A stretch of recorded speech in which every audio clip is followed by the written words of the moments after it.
Mimi nauliza machief, tusaidie hawa. Kuna watu wako miaka 30, miaka 50, wasiulizwe maswali mingi, wapatiwe kitambulisho ndio wawe wa Kenya kamili, wapate huduma ya serikali na wachangie kuendesha taifa letu la Kenya. Tumekubaliana jameni? Na sikizeni, pale nyuma kulikuwa kitambulisho inalipishwa shilingi 300.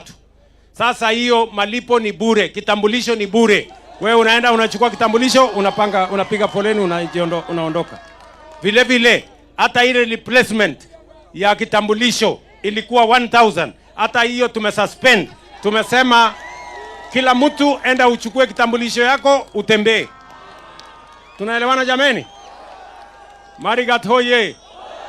Tunaelewana? Mnasema tuendelee namna hiyo? Tuendelee namna hiyo?